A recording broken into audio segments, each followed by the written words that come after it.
तो नमस्कार दोस्तों, मेरा नाम है गौरव कुमार और आज इस वीडियो में हम साइंस के लेसन नंबर 2 या केमिस्ट्री के लेसन नंबर 2 के बारे में बात करने वाले हैं, जिस लेसन का नाम क्या है, एसिड, बेसिस एंड सॉल्ट्स। तो इस लेसन में हम देखेंगे कि एसिड क्या होते हैं, बेस क्या होते हैं और इनके कॉम्बिनेशन से जो बनता है वो क्या होता है, सॉल्ट। ठीक है, तो हम इस लेसन में क्या देखने वाले हैं कि एसिड या बेस को हम इंडिकेटर के तौर पे इसमें क्या क्या चीज़ें इस्तेमाल करते हैं। ठीक, जनरल से तौर पे हम कौन सी चीज़ें हैं जो प्रिलिमिनरी टेस्ट के तौर पे किसी चीज़ को देखने पे या किसी चीज़ को टेस्ट करने पे बता सकते हैं कि वो कैसी है, एसिड है या बेस है। ठीक है, तो स्टार्ट करते हैं इस लेसन को।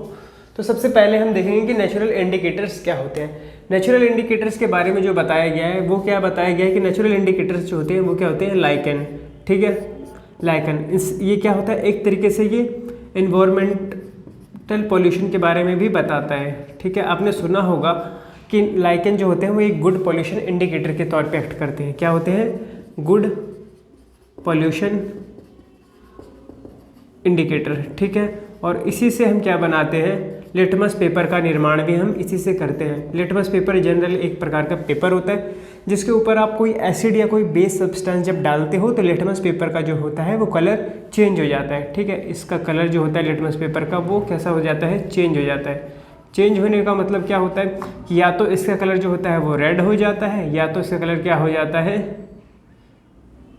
डिफरेंट हो जाता है, ब्लू हो जाता है। ठीक है, बेसिक के तौर पे अगर देखा जाए तो जनरली लिटमस पेपर जो लाइकन के से डिराइव्ड या लिटमस सॉल्यूशन जो होता है उसका कलर कैसा होता है, पर्पल होता है। ठीक है, तो इस बिहार पे हम बता सकते हैं कि कोई चीज़ जो है वो रेड होगी तो एसिड होगी और ब्लू होगी तो क्या होगी, बेस होगी। मतलब लिटमस पेपर अपना कलर चेंज करता है। और जनरली लिटमस पेपर जो होता है वो अगर हम लैब में यूज़ जो करते हैं, जो मैंने यूज़ करा, उसका कलर येलो जैसा दिखता रहता है। ठीक है, येलो जैसा दिखता है उसका कलर। ठीक, अगर वो रेड हो जाता है तो या पिंकिश हो जाता है तो हम कह देते हैं कि वो एसिड है, और अगर वो ब्लू की तरफ मूव करता है तो हम क्या कह देते हैं, उसमें क्या है, बेस कंपोजिशन है। ठीक है, तो इस बिहाफ पे हम बता सकते हैं कि वो सॉल्यूशन क्या है, एसिड है या बेस है। और अगर वो कलर चेंज नहीं करता तो हम क्या कहते हैं कि वो एक न्यूट्रल सॉल्यूशन है। मतलब जो भी चीज़ हम कंपाउंड जो हम चेक कर रहे हैं वो न्यूट्रल है, ना तो एसिड है ना तो बेस है। ठीक है, तो इस लेसन में शुरुआत हम किससे करते हैं, नेचुरल इंडिकेटर्स के बारे में बात करके। तो मुझे लगता है कि नेचुरल इंडिकेटर का कॉन्सेप्ट आपको लाइकन के थ्रू क्लियर रहा होगा। इसमें मैंने दो बातें बताई कि या तो ये लिटमस पेपर इसी से बनता है जिसमें दो कलर शो करता है, रेड या ब्लू। अगर एसिड होगा तो रेड करेगा, बेस होगा तो ब्लू करेगा। ठीक है, और अगर दोनों में से कुछ शो नहीं करेगा तो मतलब वो कैसा है, कंपाउंड है, न्यूट्रल। ठीक, अब मैंने ये भी बताया कि लाइकेन जो होते हैं वो गुड पॉल्यूशन इंडिकेटर होते हैं कि वो ये वहीं पे प्रेजेंट होंगे जहाँ का वातावरण या जहाँ का एनवायरनमेंट जो है वो क्लीन होगा। ठीक, उस जगह प्रेजेंट नहीं होंगे जहाँ का वातावरण क्लीन नहीं होगा। जनरली जो लाइकेन होते हैं ये एक फैमिली से बिलोंग करते हैं। ठीक है, जिसको हम कहते हैं थैलोफाइटा। ठीक है, थैलोफाइटा आपने 9th क्लास में पढ़ा होगा इसके बारे में थोड़ा, जो इनकी थैलस जैसी ऑर्गेनाइजेशन होती है। ठीक, तो नेचुरल इंडिकेटर्स में लाइकेन के बारे में हमने यहाँ पे देख लिया। अब सिंथेटिक इंडिकेटर्स के बारे में बात करते हैं जो कि लैब में बनाया जा सकता है। उसका एग्जांपल क्या होता है, मिथाइल ऑरेंज और फिनोल्फथैलीन। ठीक है, इससे भी हम क्या कर सकते हैं, एसिड बेस का एनालाइजेशन कर सकते हैं। ठीक है, एसिड और बेस की एनालिसिस जो है वो प्रीलिमिनरी एनालिसिस, कौन सी एनालिसिस, प्रीलिमिनरी, जिसको करने के लिए आपको ज़्यादा टाइम ना लगे और आप इनिशियल स्टेज में ही आइडेंटिफाई कर पाओ। ठीक, तो इसके लिए हम क्या इस्तेमाल करते हैं, मिथाइल ऑरेंज और फिनोल्फथैलीन। ठीक, अब हम आगे की तरफ चलते हैं और आगे देखते हैं कि आगे क्या बता रखा है। आगे इसमें क्या कर रखा है कि नेचुरल इंडिकेटर एसिड और बेस के और भी प्रकार के बता रखे हैं, जैसे कि पत्ता गोभी लाल वाली, उसके पत्ते, पत्ता गोभी का मतलब ही पत्ते। हल्दी का इस्तेमाल कर सकते हैं, पेटल्स का इस्तेमाल कर सकते हैं, कुछ फ्लावरों का। ठीक, जैसे कि हाइड्रेंजिया और पिटूनिया और जेरेनियम, इन सब चीज़ों का हम क्या कर सकते हैं, इस्तेमाल कर सकते हैं पेटल्स के तौर पर। मतलब कि जो फ्लावर की पंखुड़ियाँ होती हैं कलरफुल, उनके में इन सब चीज़ों का, इन फ्लावर की पत्तियों का हम इस्तेमाल कर सकते हैं नेचुरल एसिडिक या बेस बताने के लिए, कंपाउंडाइजेशन का। ठीक, तो यहाँ तक आपको क्लियर रहा होगा। और बाकी पत्ता गोभी और हल्दी का भी इस्तेमाल कर सकते हैं। अब देखो ऑल फैक्ट्री इंडिकेटर्स क्या होते हैं। ऑल फैक्ट्री इंडिकेटर्स वो होते हैं जो ऑर्डर के बारे में बताते हैं। ठीक है, जैसे जिसको हम सूंघ के या स्मेल करके बता देंगे कि ये एसिड है या बेस है। जैसे क्या हो गया, सिरका हो गया, विनेगर जिसको कहते हैं। ठीक है, और विनेगर के बाद क्या हो गया, ओनियन हो गया। आप बता पाओगे कि ओनियन क्या है, एसिड है या बेस है, ठीक है। वैसे ये कैसा होता है ओनियन, बताना आप मुझे, ठीक है। और देखने के तौर पे भी हम बता सकते हैं कि किसी चीज़ का एसिड रहेगा या बेस। जैसे कि देखो जब हमें एंट्स वगैरह काटती है ना, या यहाँ पे क्या लगा लो आप, लेमन जूस भी एसिडिक है या बेस है। जनरली इसके अंदर एक चीज़ प्रेजेंट होती है जिसको हम कहते हैं सिट्रिक एसिड। तो ये कैन, और lemon juice plus citric acid जो होता है वो ऑरेंज में भी पाया जाता है, ठीक है। मतलब जो भी इन फैमिली के फ्रूट्स हैं उन सब में ये पाया जाता है, ठीक। ऑल्फैक्टरी इंडिकेटर्स में भी अगर हम अब बात करें थोड़ा देखने वाले की तरफ की, जिनको हम सी कर सकते हैं, ठीक है, जिनको हम देख सकते हैं, वो ऑल्फैक्टरी इंडिकेटर्स में नहीं होते। Olfactory indicator generally order smell के तौर पे हम बताते हैं। तो उसके एग्जांपल में ओनियन हो गया, और ये हो गया विनेगर हो गया, और स्मेल के तौर पे हम लेमन जूस वगैरह को स्मेल करके अगर खट्टा जैसा लगेगा तो हम बता पाएंगे कि वो क्या प्रेजेंट है वहाँ पे, ठीक है। वैसे खट्टा सूंघने पे तो पता नहीं चलेगा, वो तो टेस्ट से पता चलेगा। तो टेस्ट का भी एक अलग होता है। टेस्ट वाले में क्या कहते हैं, हम उसे कहते हैं गस्टेटरी इंडिकेटर्स, ठीक है, जो कि आपको खाने के बाद ही पता चलेंगे, ठीक। इसमें टेस्ट के बिहाफ पे आप उसे कहते हो, टेस्ट के बिहाफ पे कैसा हो सकता है, या तो सॉर हो सकता है या तो बिटर हो सकता है, ठीक। तो या तो कड़वा होगा या तो खट्टा होगा। खट्टे के आधार पे आप क्या कह देते हो उसको, क्यों क्या रहा होगा, एसिडिक रहा होगा। बिटर के आधार पे क्या रहा होगा, बेसिक रहा होगा, ठीक है। तो मुझे लगता है कि यहाँ तक आपको ये क्लियर रहेगा। बाकी देखने के आधार पे अगर हम बात करें साइट के आधार पे, तो साइट के आधार पे क्या हो सकता है, जैसे एंट्स ने हमें काटा तो उसमें कौन सा एसिड होता है, हम कहते हैं उसे मिथेनोइक एसिड। मिथेनोइक एसिड या फॉर्मिक एसिड, इसका वो रिलीज़ करता है फॉर्मिक एसिड, ठीक है। तो उस जगह पे कैसा देखने को मिल जाता है, रेड कलर देखने को मिल जाता है, इन्फ्लेमेशन हो जाती है ना, सूज जाता है उस जगह पे। तो हम तीन चीज़ों के बिहाफ पे, एक तो स्मेल के बिहाफ पे, साइट मतलब देख के भी बता सकते हैं, और मतलब पेन और बाकी जिस इंसान को काटा उसको क्या हो रहा होगा वहाँ पे उस एरिया में क्या हो रहा होगा, जनरली पेन और सेंसेशन, पेन सेंसेशन हो रहा होगा, ठीक है, जलन जैसा हो रहा होगा, है ना, इरिटेशन हो रहा होगा। तो ये सब चीज़ें, तो मुझे लगता है कि यहाँ तक आपको ये चीज़ें क्लियर रही होंगी, ठीक है। तो मैंने इसमें क्या बताया कि या तो वो देखने के बिहाफ पे, ये पहला हो गया, ठीक है, मतलब सॉरी देखने के बिहाफ पे दूसरा हो गया, स्मेल के बिहाफ पे, ऑर्डर के बिहाफ पे ये क्या हो गया, दूसरा हो गया, और सॉरी पहला हो गया। और अगर वो हम क्या करें टेस्ट के बिहाफ पे, ये क्या हो गया, तीसरा हो गया। तो ये तीन चीज़ें मैंने यहाँ पे बताई आपको, ठीक है।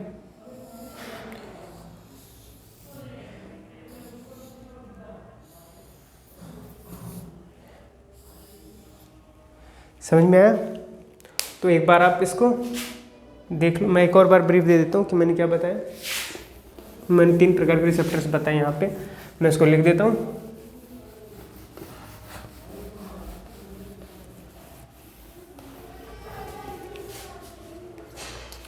हाँ, तो पहले मैंने बताया ऑल्फैक्टरी,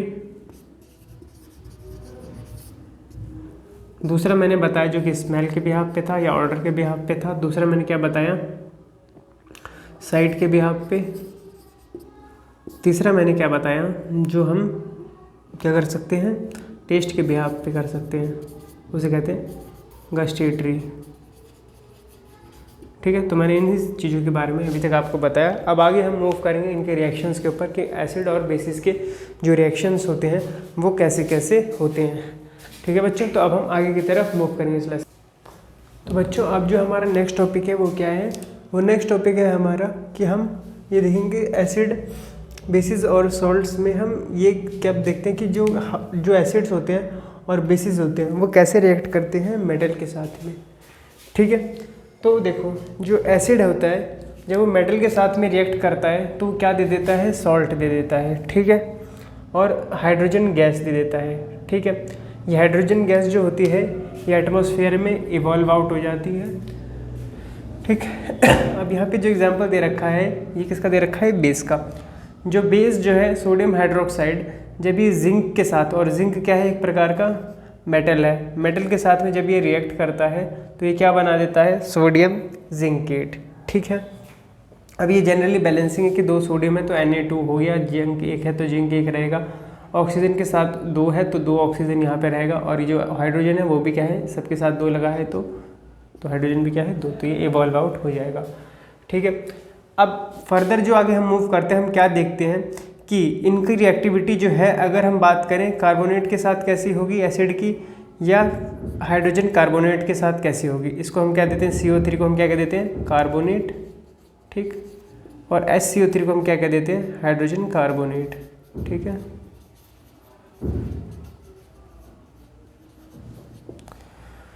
तो देखो क्या होता है इसमें कि जब टेस्ट ट्यूब, मान लो कि ये एक टेस्ट ट्यूब है जो एक है और ये दूसरा टेस्ट ट्यूब है। अब आप सोचोगे टेस्ट ट्यूब क्या होता है।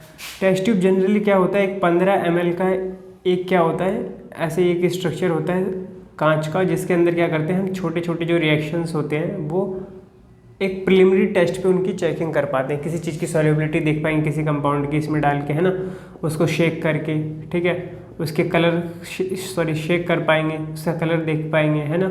तो जनरली टेस्ट ट्यूब जो होता है 15 ml से लगभग 18 ml तक क्वांटिटी का एक कांच का एक जार होता है, ठीक है, अप्रेंटिस होता है, जिसमें हम ये सब चीज़ें जो है वो प्रिलिमिनरी टेस्ट जो है वो कर पाते हैं। ठीक है, मतलब प्रिलिमिनरी मतलब प्राथमिकता वाले जो टेस्ट होते हैं वो कर पाते हैं। ठीक, तो क्या देखा हमने कि जब सोडियम कार्बोनेट जब रिएक्ट करा गया HCl के साथ में, एसिड के साथ में, तो सोडियम कार्बोनेट और HCl में Cl और सोडियम ने क्या बना लिया, एक प्रकार का सॉल्ट बना लिया, जिसे हम क्या कह देंगे NaCl। ठीक है, ये सॉल्ट बन गया, कॉम्बिनेशन ऑफ किसके, मेटल के साथ में और इसके एसिड के साथ में जब रिएक्ट करा तो क्या बना दिया, सॉल्ट, सोडियम क्लोराइड। ठीक, अब जो ये हाइड्रोजन है और जो ये कार्बोनेट है, ठीक है, ये क्या हुआ, एक तो क्या करेगी ये H2O के साथ चला जाएगा तो एक वाटर का मॉलिक्यूल निकल जाएगा और यहाँ पे क्या बच जाएगा CO2, तो वो बना देगा कार्बन डाइऑक्साइड। इसके स्टेट लिखने की जरूरत तो है नहीं, क्योंकि आपको पता है कि कार्बोनेट जो होता है ये सॉलिड होता है, HCl क्या होगा, एक्वस होगा, और ये क्या होगा, ये सॉलिड ही हो रहा होगा। ठीक है, अगर सॉल्ट के तौर पे बच रहा है, सॉल्ट भी बच सकता है, ये एक्वस भी हो सकता है। ठीक है, अगर सॉल्यूशन में बात कर रहे हैं हम तो। ठीक, ये वाटर साथ में निकल गया, ये तो पता है ये लिक्विड, और ये कार्बन डाइऑक्साइड गैस। ठीक, अब हम बात करते हैं सोडियम हाइड्रोजन कार्बोनेट के बारे में। तो सोडियम हाइड्रोजन कार्बोनेट में क्या होता है कि जब ये रिएक्ट करता है किसके साथ, HCl के साथ रिएक्ट करता है, तो इस केस में क्या होता है कि सोडियम क्लोराइड फिर से बना लेता है एक्वस में, और हाइड्रोजन कार्बोनेट में क्या होता है कि हाइड्रोजन जो है वो एक मॉलिक्यूल इसके साथ चला जाता है तो क्या बना लेता है, वो H2O बना लेता है और एक CO2 बना लेता है। अब आप सोच रहे हो कि सर यहाँ पे जो बैलेंसिंग है ये तो 2 ही है, यहाँ पे 2 तो है ही नहीं और यहाँ पे 2 है ही नहीं। तो देखो H और H2 और इसके साथ एक O चला गया तो क्या बना दिया, H2O, और सोडियम जो है वो अकेला Cl के साथ चला गया। ठीक है, इस वाले के साथ अब बचा यहाँ पे एक O, तो इसने H2O को दे दिया तो बचा यहाँ पे CO2। ठीक, तो ये हाइड्रोजन कार्बोनेट का रिएक्शन हमें जनरल देखने के तौर पे मिलता है। अब इसी में फर्दर मूव करके तो इन्होंने बता रखा है कि अगर आप हाइड्रोजन जो कार्बन डाइऑक्साइड गैस है वो पास करोगे तो क्या क्या हो सकता है। ठीक है, तो MCQ के तौर पे, अगर आपका MCQ के तौर में पेपर होगा तो उसमें पूछेंगे कि मेटल जब रिएक्ट करती है एसिड या बेस के साथ तो उस केस में कौन सा जो गैस है वो इवॉल्व होता है। ठीक है, तो आपको वहाँ पे बताना है वो कौन सा गैस होगा, हाइड्रोजन गैस होगा। ठीक है, कुछ और एग्जाम्पल इसमें बता रखे हैं आगे कि कैल्शियम हाइड्रोक्साइड की अगर हम बात करें, कैल्शियम हाइड्रोक्साइड जो है अगर वो रिएक्ट करेगा किस चीज़ के साथ में रिएक्ट करेगा, कार्बन डाइऑक्साइड के साथ में, तो हमें वो क्या देगा, कैल्शियम CO2 और एक O इसके साथ चला जाएगा तो बना देगा CO3, calcium carbonate plus water ही देगा, है ना, वो H2 है, यहाँ पे H2 है, एक O ये रह जाएगा, 2 चले गए तो यहाँ बना देगा H2O। अगर इसको हम फिर फर्दर जो है वो CO2 के साथ रिएक्ट करवा देते हैं तो क्या बना देगा है, Ca हाइड्रोजन कार्बोनेट। ठीक है, इसके मॉलिक्यूल्स कितने हो जाएंगे, 2। ठीक, तो ये फॉर्म बना देगा ये, इसे हम क्या कैसा फॉर्म कह देते हैं, इसे हम क्या देते हैं, सॉल्यूबल फॉर्म। ठीक है, जनरली आपको पता है कि इसका कैल्शियम हाइड्रोक्साइड कैसे दिखता होगा, एक्वस, ये कैसा होता होगा, गैस होता होगा, कैल्शियम कार्बोनेट सॉलिड होता है, वाटर तो पता ही है लिक्विड होता है। ठीक है, और ये बना देगा सॉल्यूबल, तो ये भी एक्वस हो जाएगा। ठीक, अब हम आगे की तरफ मूव करते हैं इस लेसन में। आगे हमें क्या देखना है कि और इसके डिफरेंट प्रकार के जो है वो रिएक्शंस क्या है। तो मैं आगे की तरफ इस लेसन में मूव करता हूँ। आगे क्या बता रखा है इस लेसन में? आगे हमें बता रखा है कि how do acid and bases react with each other, reaction of metal oxide with acid. तो यही बता रखा है इसमें। तो क्या है इसमें? ये बता रहा है कि सोडियम हाइड्रोक्साइड जो है जब वो रिएक्ट करेगा HCl के साथ, मतलब कि क्या कि सोडियम हाइड्रोक्साइड क्या होता है? एक प्रकार का बेस होता है, और ये क्या होता है? एक प्रकार का एसिड होता है। तो जब बेस और एसिड एक दूसरे के साथ में क्या करेंगे? रिएक्ट करेंगे, तो वो क्या बना लेंगे? सॉल्ट बना लेंगे। क्या बना लेंगे? सॉल्ट। ठीक है, सोडियम क्लोराइड। ठीक है, ये क्या हो जाएगा? सॉल्ट, और प्लस साथ में हमारा क्या बनेगा? HHO। ठीक है, तो क्या बना लेगा? H2O। ठीक, जब एसिड और बेस का रिएक्शन होता है तो वहाँ पे हमें क्या देखने को मिलता है कि एसिड और बेस रिएक्ट करने के बाद क्या बना रहा है? सॉल्ट बना रहा है। ठीक है, तो ये हो गया हमारा एसिड और बेस का रिएक्शन। उसके आगे क्या बता रखा है? इसमें बताया कि reaction of metallic oxides with acid, जिसमें मेटल ऑक्साइड एसिड के साथ रिएक्ट करके सॉल्ट और वाटर बना रखा है। ठीक है, मेटेलिक ऑक्साइड क्या हो जाएगा? हमारा सोडियम हाइड्रोक्साइड ही हो जाएगा। ठीक है, तो मैं एक बार ये बना देता हूँ आपको ताकि समझ में आ जाए। Metallic oxide plus acid, metallic oxide मतलब क्या? OH2 प्लस एसिड में क्या ले लेता हूँ मैं? HCl ले लेता हूँ। HCl के साथ में क्या बनाना है मुझे? सॉल्ट प्लस वाटर बनाना है। ठीक है, जब ये रिएक्ट करेगा किसके साथ? एसिड के साथ, तो ये क्या बना देगा? Salt plus water. तो सोडियम चला जाएगा इसके साथ, तो बना देगा CaCl2 और H2O, जो कि मैं पहले ही बता चुका हूँ। ये यहाँ पे क्या निकाल देगा? H2O। H2 ये कितने, इसके मॉलिक्यूल कितने? 2। इसके मॉलिक्यूल कितने हैं? 2। ठीक है, एक H2O चला गया यहाँ पे। ठीक, एक क्या बचा रहेगा इसमें से? ऑक्सीजन बचा रहेगा। वो ऑक्सीजन कहाँ आएगा? और यहाँ पे क्या है? H, तो H चला गया इसके साथ में। देखो H2O ये बन गया वाटर, सोडियम क्लोराइड, सोडियम और क्लोराइड। यहाँ पे कितने बचे यहाँ पे बचा रह गया एक H। ठीक है, और यहाँ पे क्या बचा रह गया? और HO। तो यहाँ पे क्या पता OH भी निकल रहा हो। ठीक है, क्योंकि एक H तो यहाँ पे है और एक ऑक्सीजन यहाँ पे बचा रह जाएगा, तो OH भी इसमें क्या पता निकल रहा हो। ठीक है, तब ये रिएक्शन पूरी हो जाएगी। क्योंकि मोल अगर हम कैलकुलेट करें, सोडियम एक, क्लोराइड एक, हाइड्रोजन कितना है? एक। यहाँ पे हाइड्रोजन कितने हैं? 2, तो 3 हाइड्रोजन है। मैं अगर 2 निकाल दूंगा तो एक हाइड्रोजन तो बचा रह जाएगा, तो यहाँ पे आ जाएगा। यहाँ पे ऑक्सीजन कितने हैं? 2, एक यहाँ चला जाएगा तो फिर भी एक बच जाएगा, वो इसके साथ आ जाएगा, तो एक OH आयन के फॉर्म पे निकल जाएगा। तो मुझे लगता है ये वाला आपको क्लियर रहा होगा। ठीक है, कि मेटेलिक ऑक्साइड्स, मेटेलिक मतलब सोडियम मेटल, और उसका ऑक्साइड जब रिएक्ट करेगा एसिड के साथ तो वो सॉल्ट प्लस वाटर देगा। ठीक है, आपको इतना ही याद रखना है, प्लस ये आयन आपको ध्यान नहीं देना। ठीक, वो तो मैंने जनरल तौर पे रिएक्शन को बैलेंस करने के लिए वो दिखाया, ताकि आप ये ना सोचो कि बीच वाला पोर्शन जो है वो कहाँ मिस हो गया। ठीक है, अब उसके नेक्स्ट क्या बता रखा है हमको?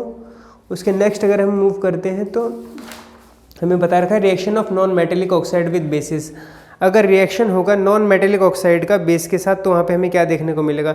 जिसमें हमें क्या बता रखा है कि कार्बन कैसे रिएक्ट करेगा? Carbon oxide reaction with carbon dioxide and calcium hydroxide. ठीक है, carbon dioxide and calcium hydroxide. ठीक है, carbon dioxide and calcium hydroxide जब ये रिएक्ट करेगा तो ये क्या बनाएगा?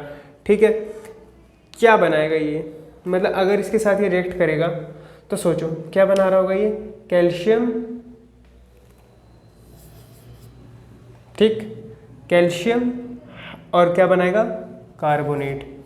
ठीक है, कैल्शियम इसके साथ चला जाएगा, एक OH इस तरफ आ जाएगा तो कैल्शियम कार्बोनेट बना देगा। ठीक, जो मैंने अभी थोड़ी देर पहले आपको बताया था वही रिएक्शन है ये। कैल्शियम कार्बोनेट और वाटर जो है साथ में रिलीज करवा देगा बेसिक जब रिएक्ट करेगा। अब हम इस लेसन में थोड़ा आगे की तरफ मूव करेंगे और फिर मूव करने के बाद हम क्या देखेंगे कि आगे की तरफ क्या क्या चीज़ें हमें देखने को मिलेगी। तो बच्चों अब हमें देखना है कि इसमें जब एसिड रिएक्ट करेगा वाटर के साथ तो क्या होगा, और बेस रिएक्ट करेगा वाटर के साथ तो क्या होगा। वहाँ पे एसिड की बात करें तो एसिड क्या होता है? HCl जब वाटर के साथ रिएक्ट करेगा तो वो क्या देगा हमें? देखो HCl और H2O। ठीक है, तो H2O में H2O क्या देगा यहाँ पे? अगर HCl टूटेगा तो किस 2 हिस्सों में टूटेगा? एक होगा H प्लस में और एक होगा Cl नेगेटिव में। ठीक है, तो हमें क्या दे देगा ये? H2O बना लेगा और फिर से या हाइड्रोनियम आयन बना लेगा, इसके H3O बना लेगा प्लस Cl नेगेटिव आयन दे देगा हमें, ठीक है। तो ये एसिड का रिएक्शन ऐसे होता है जब वो पानी के साथ रिएक्ट करता है। अगर हम बात करें बेस क्या होगा, सोडियम हाइड्रोक्साइड, ठीक है। जब ये रिएक्ट करेगा किसके साथ, पानी के साथ, तो हमें ये क्या देगा, इसमें दो हिस्से होते हैं, सोडियम प्लस हाइड्रोक्साइड माइनस, ठीक है।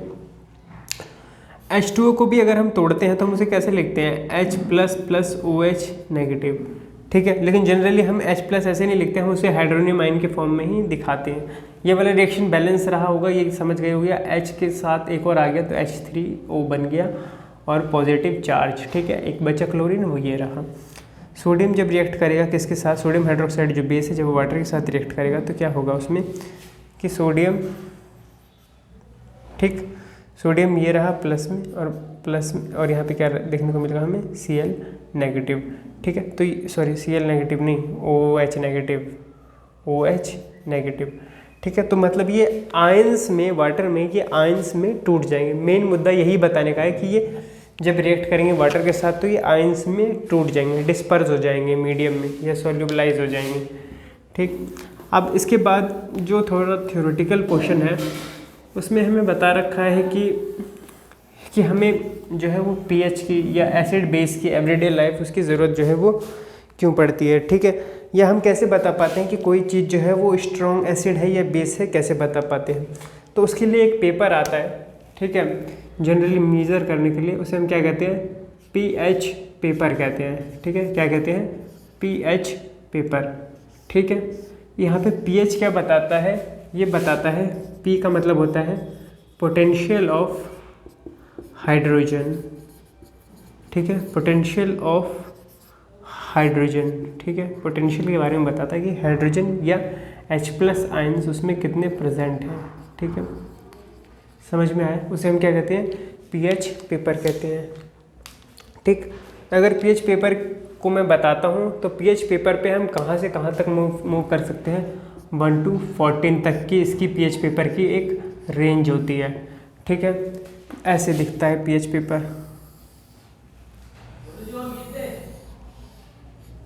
ठीक। मान लो कि ये रेंज दे रखा है 1, 7, यहाँ पे 14, ठीक है। तो इस रेंज में जो भी चीज़ें जो होंगी, देखो मैं इसमें बताता हूँ कि एसिड कैसा दिखता है। इसमें जो एसिड ज़्यादा होता है वो किस तरफ होता होगा, 1 के तौर पे, रैंकिंग के तौर पे। देखो जितने रैंकिंग कम उतने ज़्यादा वो स्ट्रॉन्ग चीज़, ठीक है।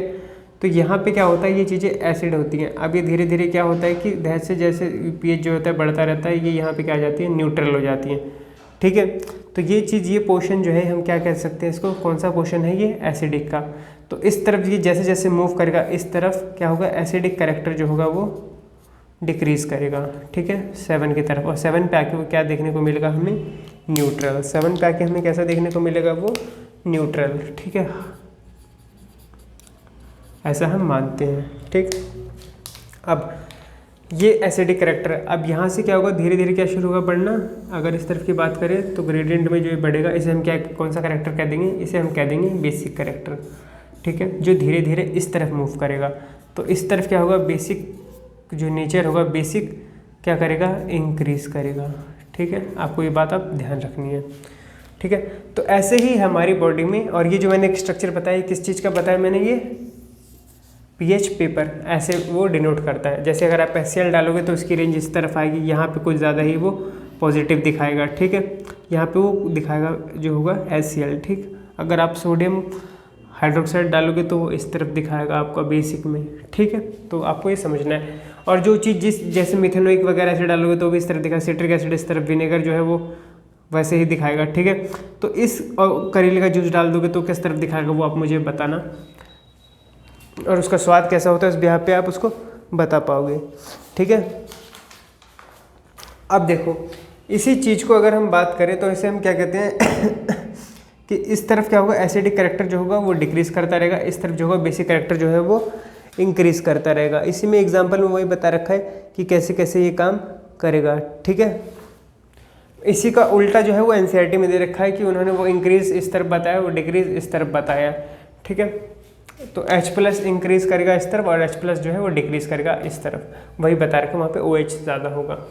ठीक, अब आगे जो नेक्स्ट टॉपिक दे रखा है उस और इसी पे इन्होंने टेबल बना के यहाँ पे जूसेस वगैरह के नाम दे रखे हैं, जो कि MCQ में आपसे पूछ सकते हैं। जैसे पूछ लेगा कि ये कौन सा जूस है, ये गैस्ट्रिक जूस, जो हमारे पेट में जो जूस होता है उसे हम कौन सा जूस कहते हैं, गैस्ट्रिक जूस। मैं यहाँ पे लिख देता हूँ,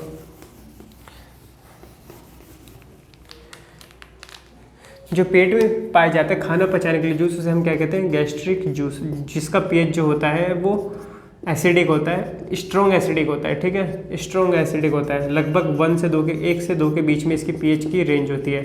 ठीक है, pH रेंज, ठीक, मतलब इस तरफ पड़ेगा, स्ट्रांगली एसिडिक होता है। दूसरा बता रखा है इन्होंने लेमन जूस, उसका बता रखा है pH इन्होंने 2.2 के रिगार्डिंग। फिर बता रखा है इन्होंने वाटर, जो प्योर वाटर की बात करें वो कहाँ पे आ जाता है हमारा, इस तरफ, प्योर वाटर। ठीक है, प्योर वाटर, न्यूट्रल वाटर, इसीलिए हम वाटर को एज ए न्यूट्रल लेते हैं। ठीक है, अब इसमें एक और वाटर होता है जिसको हम कहते हैं डिस्टिल वाटर। डिस्टिल वाटर वो वाटर होता है जिसके अंदर, डिस्टिल वाटर वो वाटर होता है जिसके अंदर कोई भी आयंस नहीं होते, no presence of ions. Ions मतलब क्या, H+ और OH, सॉरी H+OH नहीं, और कोई मिनरल्स वगैरह उसके अंदर एब्सेंट होते हैं। ठीक है, एब्सेंट होते हैं। ठीक है, उसे हम क्या कहते हैं, डिस्टिल वाटर, जिसके अंदर इलेक्ट्रिसिटी भी जो होती है वो नहीं हो पाती। ठीक है, उसके बाद बता रखा है इंपॉर्टेंस, बता रखा है pH का एवरीडे लाइफ में pH का क्या इंपॉर्टेंस है, जिसमें इन्होंने बोला क्या pH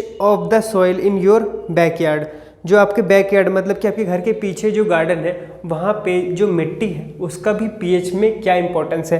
तो उसके बारे में उन्होंने क्या बता रहे कि प्लांट जो, देखो प्लांट की बात छोड़ो, कोई भी लिविंग ऑर्गेनिज्म की अगर हम बात करते हैं, लिविंग ऑर्गेनिज्म, प्लांट भी तो एक प्रकार का लिविंग ऑर्गेनिज्म ही है ना, बस वो मूव नहीं कर सकता, लेकिन मूवमेंट की सारी क्राइटेरिया थोड़े ना किसी चीज़ की ग्रोथ की। ठीक है, वो चीज़ सांस कर लेती है, वो रेस्पिरेशन करती है, वो फूड बनाती है अपना। ठीक, तो किन किन चीज़ों को, प्लांट्स में क्या होता है कि सॉइल, जिससे वो अपना क्या लेती है, न्यूट्रिशन लेती है। ठीक है, प्लांट्स तो न्यूट्रिशन सॉइल से ही लेती है।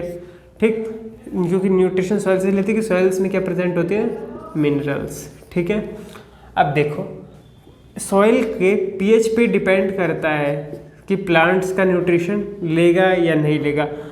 अगर उसके pH में डिफरेंस आता है या pH उसको सूटेबल नहीं मिलता, तो इसकी वजह से प्लांट्स के ग्रोथ पे भी उसका अफेक्ट क्या होगा, देखने को मिलेगा। ठीक है, ग्रोथ अफेक्टेड हो जाएगी उसकी वजह से, अगर जो डिफरेंट सूटेबल pH जो है अगर वो नहीं है। ठीक है, तो प्लांट के लिए भी pH का होना बहुत ज़रूरी है, क्योंकि सॉइल से वो मिनरल्स तभी लेता है जब उसका कोई स्पेसिफिक pH होता है।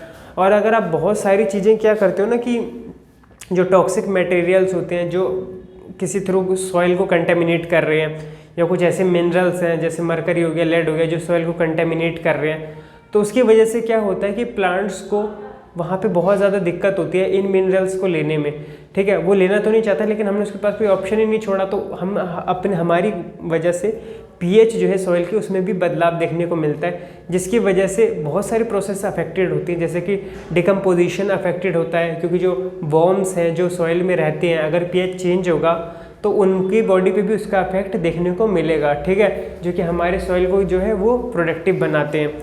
इसी वजह से हम क्या देखते हैं कि प्लांट की ग्रोथ पे भी pH का इफेक्ट जो है वो देखने को मिलता है। मुझे लगता है ये क्लियर रहा होगा ये वाला पॉइंट आपको, कि कैसे प्लांट्स में सॉइल का क्या इंपॉर्टेंस है, सॉइल से माइक्रो ऑर्गेनिज्म का क्या लेना देना है, जैसे कि अर्थवॉर्म वगैरह हो गए, इन सब चीज़ों को क्या लेना देना, क्योंकि सॉइल को फर्टाइल बनाते हैं। तो pH का चेंज होगा तो सॉइल फर्टाइल उतनी ज़्यादा नहीं होगी, क्योंकि वहाँ पे जो ऑर्गेनिज्म है जो कि सॉइल में पनपते हैं या माइक्रो ऑर्गेनिज्म है उनको दिक्कत होगी। ठीक है, तो ये वाला पॉइंट आपको क्लियर रहा होगा।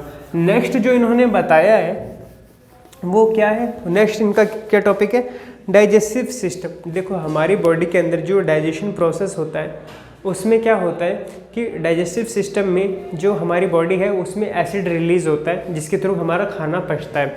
तो खाना पचाने के लिए या डाइजेशन प्रोसेस के लिए कौन सा एसिड चाहिए होता है, तो उस एसिड का नाम क्या होता है, हाइड्रोक्लोरिक एसिड। ठीक है, HCl, जिसका pH लगभग 1 के करीब देखा जाता है।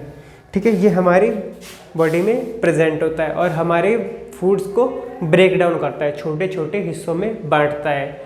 ठीक है। तो इसीलिए डाइजेस्टिव सिस्टम में भी पीएच का होना बहुत ज़्यादा ज़रूरत है, क्योंकि अगर ये पीएच ज़्यादा एसिडिक नहीं होता तो हमारी बॉडी में खाना ढंग से नहीं पचता। इसीलिए कभी कभी क्या होता है कि जब एक्सेस मात्रा में HCl का रिलीज हो जाता है तो हमें क्या होता है, ब्लोटिंग जैसा फील होता है ना, उल्टी आने लग जाती है, हम लोग को वॉमिट जैसा फील होने लग जाता है, गैस वगैरह बनने लग जाती है बॉडी में, ठीक है। जब एक्स्ट्रा एक्सेस मात्रा में हाइड्रोक्लोरिक एसिड जो है वो रिलीज हो जाता है बॉडी में, खाना पचना बंद हो जाता है, ठीक है। तो इस चीज़ को ट्रीटमेंट करने के लिए हम क्या करते हैं, एसिड का तोड़ क्या होता है, बेस।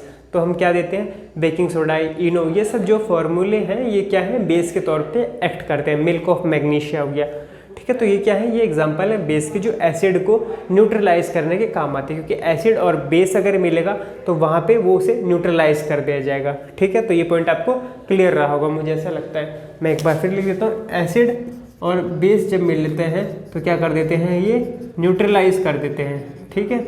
इसीलिए जब पेट खराब होता है, एसिड ज़्यादा निकलता है बॉडी में, स्टमक में, तो उसे बचाने के लिए हम क्या ले लेते हैं, बेस। मिल्क ऑफ मैग्नीशिया ले लिया आपने,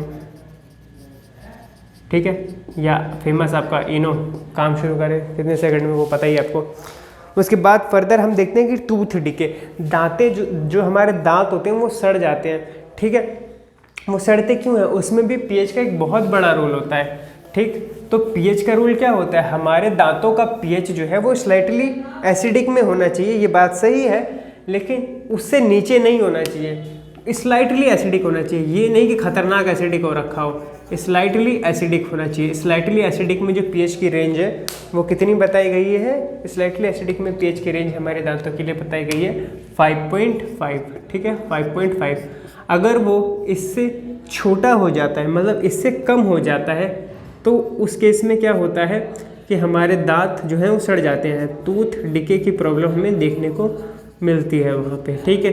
अब ऐसा क्यों होता होगा कि जब एसिडिक ज़्यादा हो जाता है, इससे कम पीएच हो जाता है, तो उस केस में क्या होता है कि वहाँ पे जो कुछ बैक्टीरिया होते हैं, बैक्टीरिया क्या करते हैं, हमारे दांतों में आपको पता ही कि माइक्रो ऑर्गेनिज्म प्रेजेंट होते हैं, ठीक है। अगर हम कुछ भी घटिया खाते हैं तो उसमें जो बैक्टीरिया होते हैं वो हमारे सीधे मुंह के अंदर आ जाते हैं, ठीक है, डिशुम हो जाता है वहाँ से काम, ठीक। तो बैक्टीरिया हमारे मुंह के अंदर घुस गए। अब बैक्टीरिया ने क्या करा, हमारा मुंह का जो था पीएच वो इतना ही था, 5.5 के इक्विवेलेंट था, ठीक है। लेकिन बैक्टीरिया आने की वजह से बैक्टीरिया ने वो खाने जो थे उनको डाइजेस्ट करने के लिए, बैक्टीरिया जैसे हमारी बॉडी खाना डाइजेस्ट करने के लिए HCl चाहती है, वैसे बैक्टीरिया भी क्या करता है, कुछ एसिड का सिक्रीशन करता है। एसिड के सिक्रीशन की वजह से क्या होता है, जो चीज़ होती है, मतलब जो फूड पार्टिकल्स होते हैं ना हमारे खाने में, जो हमारे मुंह के अंदर बैठे पड़े होते हैं, जो रात के खाना दूसरों को दिखाने वाले, उस पे काम कौन कर देता है, ये बैक्टीरिया। उनको जाके छोटे हिस्सों में तोड़ता है,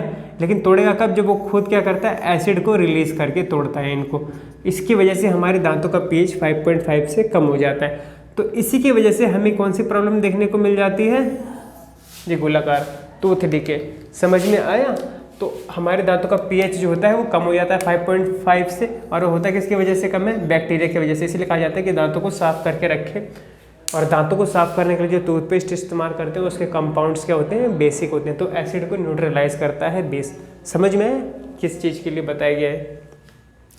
अब उसके बाद क्या बता रखा है, सेल्फ डिफेंस बाय एनिमल। तो ये मैंने आपको पहले भी बताया था, इसके लिए रिएक्शन लिख देता हूँ। देखो, दांतों को सड़ाने वाले बैक्टीरिया क्या सिक्रेट करते हैं, एसिड, ठीक है। हम जो ले लेते हैं वो क्या ले लेते हैं, टूथपेस्ट। टूथपेस्ट क्या काम करता है, बेसिक, ठीक है, बेसिक। तो एसिड और बेस को मिला के हम करवा देते हैं न्यूट्रलाइज।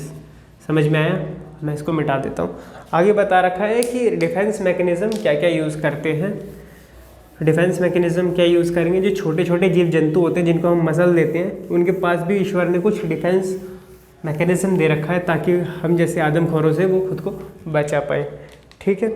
तो छोटे छोटे प्लांट्स छोटे छोटे माइक्रो ऑर्गेनिज्म छोटे छोटे जीव जंतु, इंसेक्ट वगैरह, एंड्स के तौर पे, जो मैंने लेसन शुरू होते के साथ ही बताया था, एंड्स के तौर पे क्या करते हैं, उनके पास कौन सा एसिड होता है, मेथेनोइक एसिड, ठीक है। जब या बीज हो गया, ठीक है, वास्प हो गया, इनके पास ये क्या होते हैं, डिफेंस मैकेनिज्म होता है, ठीक है। आपको ये काट लेते हैं, है ना। अगर काटेंगे नहीं तो आप इनको मारने लग जाओगे, तो दूर ही नहीं भागोगे, है ना। इसीलिए इनके पास क्या होता है मिथेनोइक एसिड, ताकि ये खुद को क्या बचा पाए, हमसे बचा पाए। तो ये इसका मैकेनिज्म है। अब इसका पीएच क्या रहता है, इस जो ये रहता है मेथेनोइक एसिड, नाम से ही लग रहा है कि मेथेनोइक एसिड है, तो इसका पीएच क्या ऐसा होता होगा, एसिडिक। ठीक है, तो ये पॉइंट आपको क्लियर रहा होगा। अब इसके बाद नेक्स्ट टॉपिक क्या है इसमें, नेक्स्ट टॉपिक में हम अब देखेंगे कि मोर अबाउट सॉल्ट्स के बारे में देखेंगे कि सॉल्ट्स का पीएच क्या होता है। आपको पता ही सॉल्ट क्या है, न्यूट्रल है तो उसका पीएच 7 ही रहा होगा। ठीक है, और फिर हम देखेंगे ब्लड का पीएच, तो आपको पता ही ब्लड भी एक न्यूट्रल मॉलिक्यूल है, तो ब्लड का पीएच होता है 7.4 के अराउंड। ठीक है, अब इसमें क्या बता रखा है, chemical form of common salt, तो उसके बारे में मैं, अब ये लास्ट टॉपिक है, उसमें मैं एक चार्ट बनाऊंगा जिसमें मैं तीनों प्रकार के सॉल्ट्स के बारे में लिखूंगा और फिर उनके बारे में बात करेंगे। लेकिन उससे पहले मैं बता देता हूँ कि जो समुद्र में जो सॉल्ट्स पाए जाते हैं उनको हम क्या कह देते हैं, रॉक सॉल्ट कहते हैं। ठीक है, जो क्योंकि समुद्र से मिले, और उसमें से भी कुछ ब्राउन सॉल्ट होते हैं जिनको हम बेसिकली रॉक सॉल्ट कहते हैं। वो क्या होते हैं कि वो एक मिनरल्स की तरह होते हैं। ठीक है, माइंस के तौर पे आप उसे एक फॉसिल के तौर पे ले सकते हो। वो बहुत पुराने सॉल्ट जब प्रेसिपिटेट बनते चले गए तो उनमें कुछ क्या होता है कि धीरे धीरे उनमें सोडियम क्लोराइड ही तो नहीं होगा, और भी डिफरेंट प्रकार के मिनरल्स पाए जाएंगे, इसलिए उनका कलर कैसा दिखता है, ब्राउन। तो उन ब्राउन सॉल्ट्स को ही हम रॉक सॉल्ट के तौर पे भी कहते हैं। तो अब जो हम पढ़ेंगे वो डिफरेंट प्रकार के सॉल्ट्स पढ़ेंगे। तो बच्चों अब हम कुछ डिफरेंट प्रकार के कॉमन सॉल्ट्स देख लेते हैं और उनके से डिराइव्ड प्रोडक्ट देख लेते हैं। तो सबसे पहले ये है ब्लीचिंग पाउडर, दूसरा बेकिंग पाउडर और तीसरा जो है वो वॉशिंग सोडा है। ठीक है, तो ब्लीचिंग पाउडर में क्या होता है कि इसका इस्तेमाल जो होता है वो डिसइंफेक्टेंट के तौर पे भी होता है। तो सबसे पहले शुरुआत करते हैं ब्लीचिंग पाउडर के साथ में। देखो ब्लीचिंग पाउडर में क्या होता है कि जब कैल्शियम हाइड्रोक्साइड क्लोरीन के साथ रिएक्ट करता है तो ये CaCl2 बना देता है। क्या बनाता है, CaOCl2 + H2। ठीक है, जो गैस है वो बाहर की तरफ जो है वो निकल जाएगी। ठीक है, तो ब्लीचिंग पाउडर का फॉर्मूला क्या है, कैल्शियम ऑक्साइड क्लोराइड। ठीक है, अगर हम बोले तो कैल्शियम फिर ऑक्सीजन फिर क्लोराइड। ठीक है, तो CaOCl2 ये किसका फॉर्मूला है, ब्लीचिंग पाउडर का। ठीक है, अब आप सोचो कि ब्लीचिंग पाउडर का इस्तेमाल कहाँ पे होता है। देखो मैं लैब के तौर पे बताता हूँ कि साइंस में इसका इस्तेमाल कहाँ होता है। जो मतलब कि जब मैं लैब में काम करा करता था तो उस टाइम पे क्या होता था कि मतलब जो बैक्टीरिया की कल्चर करते थे हम, क्योंकि हम सारी रिसर्च जो है वो माइक्रो ऑर्गेनिज्म के बिहाफ पे करें तो बैक्टीरिया में करते हैं। तो बैक्टीरिया जो है वो मतलब कि कंटेमिनेशन ना करे, उससे हम बीमार ना पड़ जाए या उसकी ग्रोथ और चीज़ों पे देखने को ना मिले। इसलिए जब रिएक्शन हमारा कंप्लीट हो जाता था तो हम जो कंटेमिनेटेड चीज़ें होती थी, जैसे कि जिसमें मैंने मीडिया में ग्रोथ कर रखा था बैक्टीरिया का, तो जहाँ बैक्टीरिया होता था उस जगह को मैं क्या करता था, उसमें ब्लीचिंग पाउडर वाला और ब्लीचिंग सोल्यूशन डाल दिया करता था। ठीक है, तो वो क्या करता था कि उन सब चीज़ों को क्या करता था, जो भी जर्म्स वगैरह होते थे वो फैलते नहीं थे, उसी के अंदर किल हो जाते थे, मर जाते थे, डिसइंफेक्ट हो जाते थे, ताकि वो इन्फेक्शन ना फैला पाए। तो एक काम जो होता है ब्लीचिंग पाउडर का वो क्या होता है कि हम उसे डिसइंफेक्टेंट के तौर पे यूज़ कर सकते हैं। जनरली इन्होंने एक फार्मूला स्ट्रक्चर दे रखा है जिसमें बताया कि कैल्शियम जो है हाइड्रोक्साइड जब क्लोरीन के साथ रिएक्ट करेगा तो वो ब्लीचिंग पाउडर बना देगा।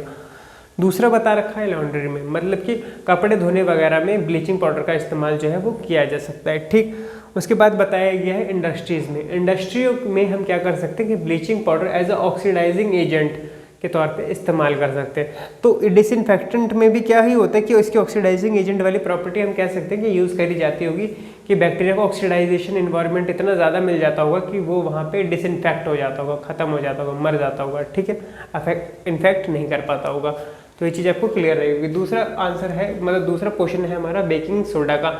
बेकिंग सोडा का इस्तेमाल किस लिए होता है, जो फुलाने के लिए, मतलब कि जनरली इंसानों को फुलाने के लिए नहीं, जो पकौड़े वगैरह बनते हैं, जो डफ वगैरह बनते हैं, उनमें बेकिंग सोडा डाला जाता है ताकि उस चीज़ में क्या है फुलावट आ जाए। ठीक है, वो मोटे हो जाए। ठीक है, तो क्रिस्पी और टेस्टी बनाने के लिए बेकिंग सोडा का इस्तेमाल करा जाता है, लेकिन कम मात्रा में। ये नहीं कि खतरनाक तरीके से कर दोगे, क्योंकि अगर इन सब चीज़ों का ज़्यादा इस्तेमाल करोगे फूड प्रोडक्ट्स में तो वो हानिकारक ही होंगी बॉडी के लिए। तो क्या करते हैं, इसका फॉर्मूला क्या बता रखा है कि जब आप सॉल्ट को पानी और कार्बन डाइऑक्साइड प्लस अमोनिया के साथ रिएक्ट करते हो तो वहाँ पे हमें क्या देखने को मिलता है, सोडियम हाइड्रोजन कार्बोनेट। मैंने इसको पहले इसलिए लिखा है क्योंकि ये हमारा मेन प्रोडक्ट है। यही किसका फॉर्मूला है, ये सोडियम हाइड्रोजन कार्बोनेट ही क्या है, ये हमारा किस चीज़ का फॉर्मूला है, बेकिंग सोडा का। ठीक है, और साथ में क्या निकलता है इसके, अमोनियम क्लोराइड NH4Cl। ठीक। तो ये इसका फॉर्मूला होगा कि जब आप सॉल्ट को वाटर और कार्बन डाइऑक्साइड को अमोनिया के साथ रिएक्ट करते हो तो आपको मिलता है सोडियम हाइड्रोजन कार्बोनेट, जिसे आप बेकिंग सोडा भी कहते हो, और प्लस में आपको क्या मिलता है अमोनियम क्लोराइड। ठीक है। अब इसको अगर आप सोडियम हाइड्रोजन कार्बोनेट को अगर आप हीट करते हो, ठीक, हीट करने पे आपको क्या कौन सा प्रोडक्ट मिलता है? Sodium carbonate. ठीक है। इसको कहते हैं हाइड्रोजन की प्रेजेंस से सोडियम बाइकार्बोनेट या सोडियम हाइड्रोजन कार्बोनेट, और इसको कहते हैं सोडियम कार्बोनेट, इसको हाइड्रोजन कार्बोनेट और इसको सोडियम कार्बोनेट। ठीक। अब ये किस तौर पे एक्ट करता है? देखा होगा आपने घर में, अगर किसी को एसिडिटी वगैरह ज़्यादा हो जाती है तो हम उसे क्या कहते हैं कि आप बेकिंग सोडा थोड़ा खा लो। बेकिंग सोडा क्या करेगा कि एसिड को न्यूट्रलाइज करेगा, कि ये किस तरह पे एक्ट करेगा? बेस के तौर पे एक्ट करेगा। ठीक है। तो एसिड को न्यूट्रलाइज करने का काम ये क्या करता है? बेकिंग सोडा जो है वो एक प्रकार का काम करता है। ठीक है। अब जनरली आप इसे इस तौर पे मत लेना कि ये तो सॉल्ट है, तो सॉल्ट क्या काम करेगा, मतलब ये सॉल्ट जो है वो किस हिसाब से जाके काम करेगा इसके साथ। ठीक है। तो ये जनरली ये सॉल्ट है, तो सॉल्ट क्या करेगा, इसमें हम कह सकते हैं कि एंटी एसिड्स के तौर पे एक्ट करेगा। आप इसे ये मत सोचना कि ये क्या है, बेस है। ठीक है। बेस नहीं है, ये सॉल्ट के बारे में ही हम बात कर रहे हैं। ठीक। तो एंटी एसिड्स में ये प्रेजेंट होता है। ठीक है। एंटी एसिड्स में मैं यही बता रहा हूँ बस। सोडा एसिड में भी ये जब ये रिएक्शंस होते हैं सोडा और एसिड्स के, तो वहाँ पे या ये सोडा एसिड फायर एक्सटिंग्विशर के तौर पे आग बुझाने के काम में ये आता है, बेकिंग सोडा। ठीक है। और बाकी खाना बनाने के काम पे तो ये आता ही है। अब लास्ट जो है हमारा वो क्या है? Washing soda. तो वॉशिंग सोडा में क्या होता है कि जो सोडियम कार्बोनेट होता है जब वाटर मॉलिक्यूल्स के साथ रिएक्ट करता है, हाइयर वाटर मॉलिक्यूल्स के साथ रिएक्ट करता है मतलब कि 10 मोल वाटर के साथ रिएक्ट करता है, तो वो सोडियम कार्बोनेट के साथ वो चीज़ उसे जोड़ के उसे वेट बना देती है, गीला बना देती है। ठीक है। अब इसका इस्तेमाल किस लिए करते हैं? इसका वॉशिंग सोडा का ही ये फॉर्मूला है। ठीक है। वॉशिंग सोडा में 10H2 आ जाता है सोडियम कार्बोनेट के साथ। इसका इस्तेमाल हम करते हैं ग्लास इंडस्ट्रीज़ में करते हैं, कांच की चीज़ों में, पेपर इंडस्ट्रीज़ में करते हैं, और साबुन बनाने के तौर पे करते हैं। इसी का इस्तेमाल जो है, ये मेन चीज़ MCQ में पूछी जा सकती है पेपर में, कि बोरेक्स बनाते टाइम, सोडियम प्रोडक्ट्स बनाते टाइम कौन से सोडा का इस्तेमाल करते हैं, तो वो होता है वॉशिंग सोडा। फिर घर पे साफ़ सफाई के तौर पे ये काम में आता है, वॉशिंग हाउस होल्ड्स के तौर पे काम आता है, उसे हम क्या देते हैं? Washing soda. बाकी क्या करता है, ये एक मेन पॉइंट है इसका, आप इसे देख सकते हो। ये क्या करता है कि जो हार्डनेस होती है वाटर की वो परमानेंटली तौर पे रिमूव कर देता है। ठीक है। तो ये हमने डिफरेंट प्रकार के कॉमन सॉल्ट पढ़े, ब्लीचिंग पाउडर, बेकिंग सोडा और वॉशिंग सोडा। मुझे लगता है ये पॉइंट आपको क्लियर रहेंगे। मैं एक और बार रिपीट कर देता हूँ। ब्लीचिंग सोडा में क्या पाया जाता है? CaOCl2। इसका काम होता है मारना जर्म्स को, कपड़े धोने के टाइम पे लॉन्ड्री में काम आना। ऑक्सीडाइजिंग एजेंट के तौर पे एक्ट करता है। बेकिंग सोडा क्या करता है? फुला देता है पकौड़ों को, खाने में यूज़ होता है इसका। एंटी एसिड्स में भी यूज़ होता है, आग बुझाने वाले फायर एक्सटिंग्विशर में भी यूज़ होता है। वॉशिंग सोडा का इस्तेमाल किस लिए होता है? पेपर इंडस्ट्री और ग्लास इंडस्ट्रीज़ में करा जाता है। मेन प्रोडक्ट जो सोडियम का होता है वो बोरेक्स होता है, इसकी मदद से। क्लीनिंग एजेंट के तौर पे भी इस्तेमाल होता है, जैसे नाम में वॉशिंग है तो। और ये क्या करता है कि हार्डनेस जो होती है परमानेंटली रिमूव कर देता है वाटर की। अब लास्ट जो बचा वो क्या है? उसमें वही ड्राइनेस वगैरह के बारे में बता रखा है सॉल्ट्स के। ठीक है, कि वो सॉल्ट ड्राई होते हैं या नहीं होते। उसमें हम POP की बात करेंगे कि POP का स्ट्रक्चर क्या होता है, और जब वो रिएक्ट करता है आधे 1.5 मॉलिक्यूल ऑफ वाटर के साथ तो वो क्या बना देता है। तो यही बता रखा है। वो जिप्सम का स्ट्रक्चर आपसे पूछ सकता है केमिकली, और उसकी खास कोई सिग्निफिकेंस नहीं है। प्लास्टर ऑफ पेरिस की बात करें तो प्लास्टर ऑफ पेरिस को ही आप क्या कहते हो? POP। ठीक है। तो इसको हीट करने के बाद क्या मिलता है हमें? इसको जब हम रिएक्ट करवाते हैं 1.5 मॉलिक्यूल ऑफ वाटर के साथ में, तो हमें क्या मिल जाता है? जिप्सम। और फिर जिप्सम को अगर हम दोबारा से क्या करते होंगे? हीट करवाते होंगे, तो हमें क्या मिल जाता होगा? हीट करने के बाद हमें क्या मिल जाता होगा? POP मिल जाता होगा। ठीक है, जिसे हम प्लास्टर ऑफ पेरिस कहते हैं। ठीक है, यही होते हैं जो लंगड़ा होने के बाद मतलब हमारी हड्डियाँ टूट जाती है, तो इसी का इस्तेमाल करा जाता है। तो जिप्सम का स्ट्रक्चर कैसा होता होगा? उसमें H2O 1.5 ज़्यादा होते होंगे। तो जिप्सम का स्ट्रक्चर कैसा होता है? कैसा होता होगा? कैल्शियम या copper? Calcium sulphate dot 2H2O। ठीक है, 2H2O। और इसमें कैसा होता होगा इसका स्ट्रक्चर? कैल्शियम सल्फेट और हाफ H2O। तो मुझे लगता है आपको यहाँ तक ये स्ट्रक्चर जो है वो क्लियर रहा होगा। तो यही रिएक्शन बता रखे इसमें। और ये जोड़ रखा होता है। ये कैसे क्या कहेंगे इसे, एक डेढ़ कहेंगे, 1.5 H2O जब इसमें जोड़ देते हैं प्लस कर देते हैं तो ये जिप्सम बना लेता है। तो यही एक रिएक्शन इसमें जो है वो दे रखी है। तो मुझे लगता है आपको यहाँ तक ये चीज़ें जो है वो क्लियर रही होंगी। तो मुझे लगता है कि लेसन आपको एसिड बेस का समझ में आ गया होगा। बाकी अगर आपके कोई डाउट है तो आप कमेंट सेक्शन में वो पूछ सकते हैं, मैं उनके जवाब देने की कोशिश करूँगा वीडियो में के थ्रू ही, ठीक है। तो इस लेसन में हमने क्या क्या डिस्कस करा। सबसे पहले हमने क्या बात करी कि एसिड क्या होता है, बेस क्या हो सकता है, उनके नेचुरल इंडिकेटर्स क्या होते हैं, फिर हमने देखा कि उनके सिंथेटिक इंडिकेटर्स क्या होते हैं, है ना। उसके बाद हमने देखा कि उनमें रिएक्शंस कैसे इन्वॉल्व होती हैं, हाइड्रोजन गैस कैसे इवॉल्व होता है उसमें से, ठीक है। एसिड और बेसिस के हमने और भी प्रकार के रिएक्शन देखे, ठीक है, कार्बोनेट वाले और हाइड्रोजन कार्बोनेट वाले प्लस हाइड्रोजन कार्बोनेट वाले, ठीक है। उसके बाद फिर हमने क्या देखा कि उसके पीएच देखा, पीएच में वेरिएशन होने की वजह से क्या क्या चीज़ें हो सकती हैं, ठीक है।